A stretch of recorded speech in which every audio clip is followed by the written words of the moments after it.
السلام علیکم دوستو، آج میں آپ کے لیے ایک سچی کہانی لے کے حاضر ہوں۔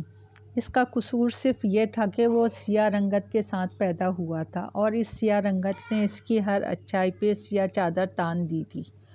کلموہا چاند۔ 14ویں کا چاند چمک رہا تھا۔ رخسانہ امید سے تھی۔ تقریباً 9 ماہ ہونے میں 4 دن باقی تھے۔ اس کے پیٹ میں درد شروع ہوا۔ اس نے اپنے شوہر شہزاد کو تکلیف کا بتایا۔ اس نے فوراً اپنے چھوٹے بیٹے عمر کو دائی کو بلانے بھیجا۔ وہ بھاگا اور گلی کے کونے والے زعفران دائی کو گھر سے بلا لایا۔ دائی رخسانہ کو کمرے میں لے گئی۔ تھوڑی دیر کے بعد کمرے سے بچے کے رونے کی آواز سنائی دی۔ دائی نے رخسانہ کو بیٹے کی مبارکباد دی اور ساتھ ہی افسردہ لہجے میں بتایا کہ بچہ نہایت کالی رنگت کا ہے۔ رات کے اس پہر کھڑکی سے آتی ہوئی چاند کی روشنی بچے کے چہرے پہ پڑ رہی تھی، جس کی وجہ سے اس کا چہرہ جگمگا رہا تھا۔ ماں نے اپنے بیٹے کی جانب دیکھا، اس کے چہرے کو دیکھ کے مسکرائی، میرا چاند، اور پھر جھک کر اس کے ماتھے پہ بوسہ دیا۔ شہزاد دروازے کے پاس کھڑا دائی کے باہر آنے کا انتظار کر رہا تھا۔ دائی بچے کو اٹھا کے باہر آئی اور اسے دکھایا اور ساتھ مبارکباد دی۔ بچے کی کالی رنگت دیکھ کے اس کے ماتھے پہ بل پڑ گئے۔ دبے ہونٹوں سے اس نے خیر مبارک کہا اور منہ پھیر کے آگے بڑھ گیا۔ رخسانہ نے اس کا نام چاند رکھا کیونکہ جب وہ پیدا ہوا تو 14ویں کا چاند چمک رہا تھا۔ اس کی رنگت کی وجہ سے سبھی گھر والوں نے یہ نام رکھنے سے منع کیا، لیکن رخسانہ نہ مانی۔ جو بھی اسے دیکھنے کو آتا اس کی کالی رنگت کا مذاق اڑاتا، جبکہ اس کی ماں بیٹے کے نئے نقوش کی خوبصورتی بیان کر کے متاثر کرنے کی کوشش کرتی۔ اس کی رنگت کے باعث اس کا باپ اسے کلموہا کہہ کے پکارنے لگا۔ یہ سنتے ہی سبھی گھر والے بچے کو بھی کلموہا کہہ کے پکارنے لگے۔ دیکھتے دیکھتے ان کے رشتہ دار اور محلے والے بھی اسے اسی نام سے پکارنے لگے۔ جب وہ یہ غلط نام پکارتے تو چاند کی ماں ان پر غصہ ہو جاتی۔ جب اس کی عمر 3-4 سال کو پہنچی، وہ کھیلنے کے قابل ہوا تو باہر بچوں کے ساتھ کھیلنے لگا، لیکن بچے روزانہ اسے کالی رنگت کی طعنیں دیتے اور اسے مار بھگاتے۔ وہ اکثر روتا ہوا ماں کے پاس آ جاتا۔ اس کی ماں اسے سینے سے لگاتی، اسے دلاسا دیتی اور مختلف کہانیاں سناتی۔ اسے معلوم تھا کہ اگر اس نے اپنے بیٹے کو پیار نہ کیا اور ہمدردی نہ دی تو وہ زندگی سے مایوس ہو جائے گا۔ چاند اپنی ماں سے اکثر لپٹتا رہتا اور ماں سے محبت سمیٹتا، جبکہ اس کے دوسرے بیٹے باہر اپنے دوستوں کے ساتھ کھیلتے رہتے۔ جب چاند 5 سال کی عمر کو پہنچا تو چاند کی ماں نے اس کے باپ کو کہا کہ باقی بچوں کی طرح چاند کو بھی اسکول میں داخل کروائے۔ شہزاد نے پہلے تو ٹال مٹول کی، مگر رخسانہ کی ضد کی وجہ سے اسے بھی اسکول میں داخل کروا دیا۔ چاند اسکول جانے لگا اور محنت لگن سے پڑھائی کرنے لگا۔ وہ کلاس میں سب سے زیادہ ذہین اور محنتی طالب علم تھا۔ وہ سب استادوں کو اچھے سے سبق سناتا، سبھی استاد اس کی تعریف کرتے، لیکن اس کے باقی ہم جماعت اسی وجہ سے اس سے نفرت کرتے کہ یہ کلموہا ہم سے زیادہ کیسے ذہین ہو سکتا ہے۔ وہ اکثر اس کی کالی رنگت کا مذاق اڑاتے، راستے میں آتے جاتے اس پر آوازیں کستے۔ وہ اسے کلموہا چاند پکارتے۔ کبھی کبھی چاند کو غصہ آ جاتا اور بات لڑائی جھگڑے تک جا پہنچتی، لیکن اس نے کبھی اسکول میں جھگڑا نہیں کیا۔ یوں ہی پڑھائی کے 2 سال گزر گئے۔ کلاس سوئم کے امتحانات ہونے والے تھے۔ وہ اردو اور انگریزی میں لکھنا پڑھنا جان گیا تھا۔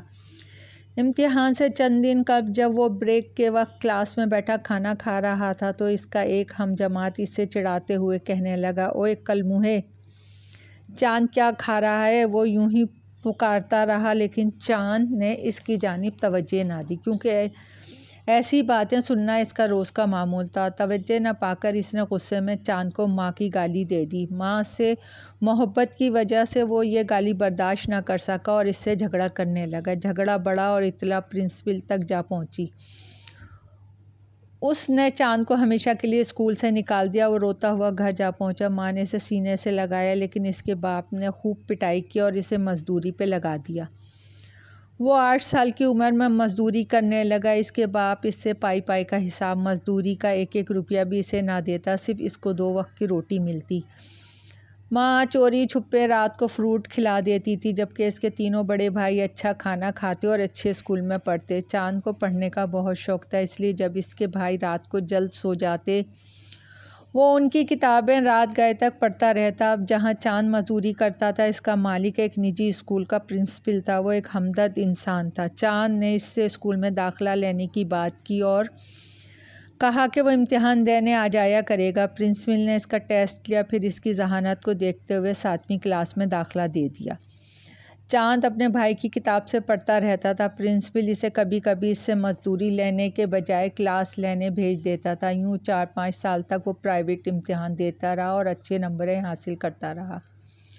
اس کی پڑھائی کے بارے میں صرف اس کی ماں کو علم تھا۔ ماں اسے ہمیشہ ہمت دیتی، اسے پیار دیتی، اسے پتہ تھا کہ اگر اس نے اپنے بیٹے کو سہارا نہ دیا تو وہ کبھی آگے نہ بڑھ پائے گا۔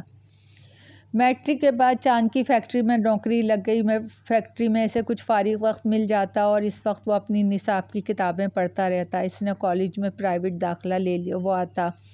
اس کے باپ نے اس کی مزدوری اور فیکٹری کی تنخواہ سے بڑے بیٹوں کو کاروبار بنا کے دے دیا۔ ان کی شادیاں کر دیں جبکہ اس کو کچھ نہ ملا۔ ابھی چاند سال دوم میں تھا کہ اس کا باپ دنیا سے چل بسا۔ باپ کی وفات ہوتے ہی چاند کے باقی تینوں بھائیوں نے جائیداد کا بٹوارا کر لیا اور مکان کو بیچ دیا۔ چاند اور اس کی بوڑھی ماں گھر بدر ہو گئے۔ کسی نے ان کا نہ سوچا۔ چاند نے ایک کرائے کا مکان لیا اور اپنی بوڑھی ماں کے ساتھ رہنے لگا۔ مکان کا کرایہ اور کھانے کا خرچ پورا کرنے کے لیے وہ فیکٹری میں اوور ٹائم لگاتا، خوب محنت سے کام کرتا اور ساتھ ساتھ اپنی کتابیں بھی پڑھتا رہتا۔ اس کی ماں ہر وقت عبادت کرتی اور اپنے بیٹے کے لیے دعا کرتے۔ یوں 4 سال گزرے۔ اس نے 16ویں جماعت کا امتحانات دیا۔ رزلٹ آیا تو اس نے ضلع بھر میں دوسری پوزیشن حاصل کی تھی۔ یہ سب اس کی محنت اور اس کی بوڑھی ماں کی دعاؤں کا نتیجہ تھا۔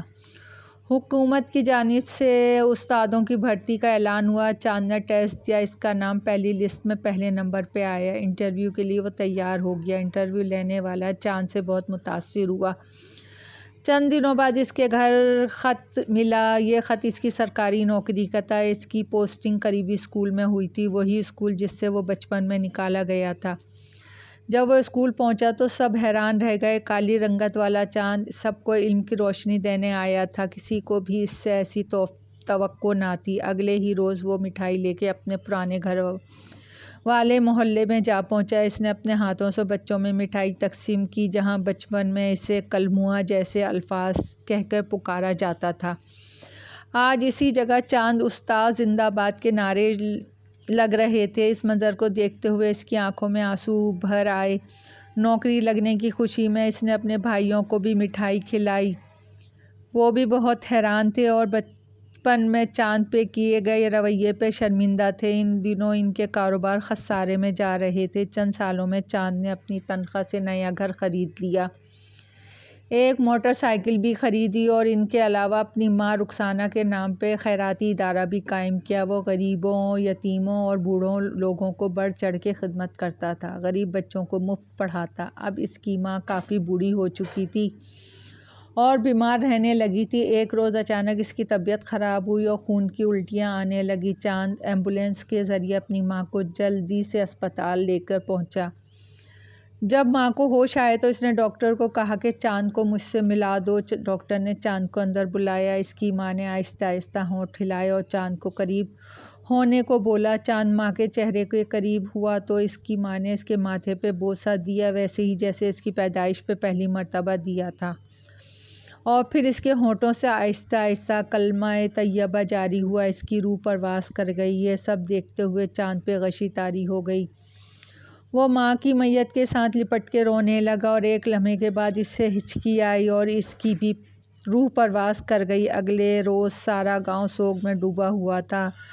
ہر ایک کی آنکھ نم تھیں۔ کالی رنگت والا کلموہا سب کو چاند سے بڑھ کر عزیز ہو چکا تھا۔ ماں اور بیٹے کا اکٹھا جنازہ پڑھایا گیا۔ اس کی وصیت کے مطابق ان کی ساری جائیداد خیراتی ادارے کے نام کر دی گئی تھی۔ دوستو، کہانی پسند آئی ہو تو لائک اور سبسکرائب کیجیے گا۔ آپ کی دعاؤں کی طلبگار۔